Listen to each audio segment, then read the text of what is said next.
उस विषम परिस्थिति में केवल एक स्त्री, उस विषम परिस्थिति में एक स्त्री, एक नारी एक ऐसी होती है जो उस विषम परिस्थिति में, चाहे वो आपके घर की माँ हो, आपके घर की बहन हो, आपके घर की बेटी हो, आपके घर की धर्म पत्नी हो, आपके घर की बुआ हो, आपके घर की काकी हो, आपके घर की नानी हो, आपके घर की दादी हो, कोई भी आपकी विषम परिस्थिति में जब सामने विषम परिस्थिति आकर खड़ी होती है, उस जगह पर अगर कोई मार्ग ना सूझे, उस जगह पर अगर कोई मार्ग ना मिले, कोई मार्ग आपकी बुद्धि में आ ही ना रहा हो, तब घर की नारी के पास में, घर की स्त्री के पास में 5 मिनट बैठो और उनसे अपने मन की बात कहो, जरूर कोई ना कोई हल निकल कर सामने आ ही जाता है।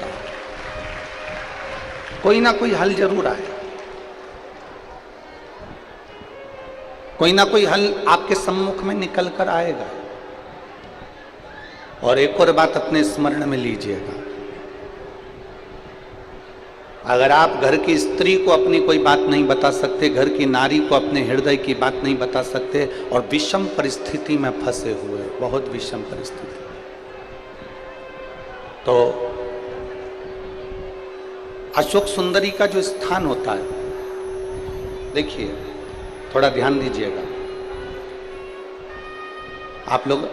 एलईडी पर भी ध्यान देना और आस्था चैनल पर भी ध्यान देना। तो किस स्थान पर हम अपनी विषम परिस्थिति में अगर उसे स्पर्श कर लें, विषम परिस्थिति में अगर कोई तकलीफ की घड़ी चल रही है, तो हमारा मात्र स्पर्श और थोड़ी देर वहाँ स्पर्श कर कर अपने मन की बात को कह देने पर भी हमारी समस्या, हमारा दुख समाप्त होता है। जैसे ये शिवलिंग है, ये जलाधारी है और सामने अशोक सुंदरी का स्थान। अब ये सामने जैसे अशोक सुंदरी का जो स्थान होता है, उस अशोक सुंदर वाली स्थान पर अपने हाथ, सीधे हाथ की 3 उंगलियां, मात्र 3 उंगलियां आप अगर स्पर्श करें और पंचाक्षर मंत्र नमः शिवाय, षडाक्षर मंत्र ओम नमः शिवाय या श्री शिवाय नमस्तुभ्यम का मात्र स्मरण करते रहे और कुछ देर उस स्पर्श करी हुई उंगली को थोड़ी देर रखने के बाद अपने हृदय से लगा के अपने मन की बात कहकर,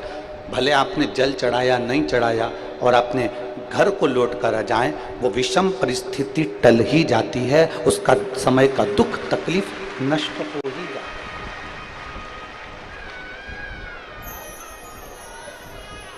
वो एक विषम परिस्थिति को टालने का स्थान है।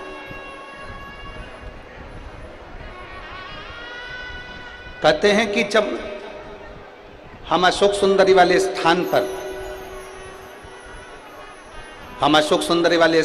जब हम हाथ का स्पर्श करते हैं,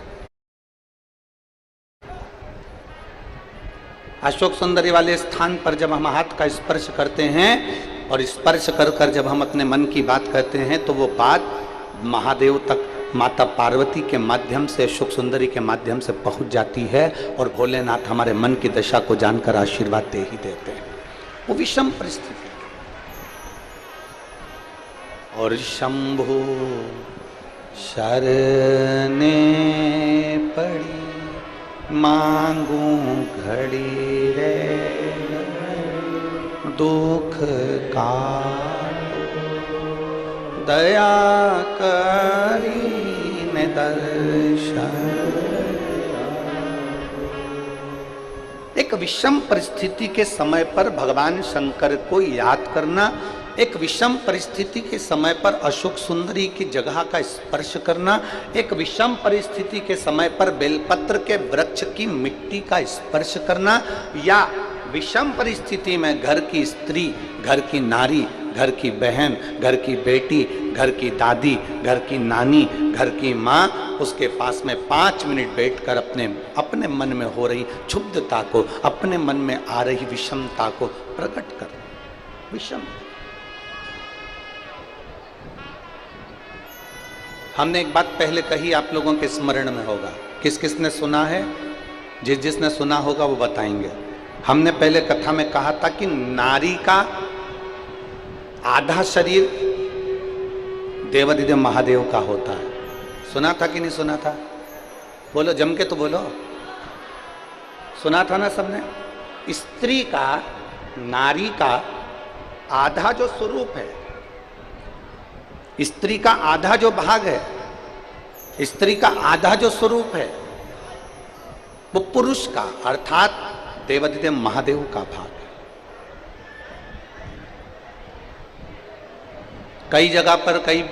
लोग प्रवचन में कह देते हैं कि अपनी घर की पत्नी को कुछ मत बताओ। कई लोग कह देते हैं कि अपने घर की स्त्री को कुछ मत बताओ।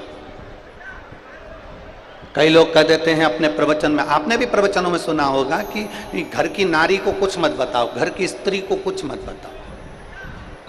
कुछ मत बोलो, घर की स्त्री को घर आपके मन की दशा बताओ मत। कई लोग प्रवचन में ऐसा कहते हैं, पर शिव महापुराण कभी नहीं कहती। शिव महापुराण कहती है कि जब आपके मन की दशा में कुछ गड़बड़ी चल रही है, आपके हृदय को कहीं ठेस पहुंच रही है, आपकी चित्त वृत्ति को आराम नहीं मिल रहा, आपको बेचैनी हो रही है, आपके हृदय को शांति नहीं है, आपके हृदय को सुकून नहीं है, तो घर में जो स्त्री है, घर में जो नारी है, उसको बैठकर अपने मन की दशा जरूर बताओ, क्योंकि वो स्त्री नहीं, उसमें महादेव का आधा अंश विराजमान है। तुम्हारे हृदय की बात को वो जाने।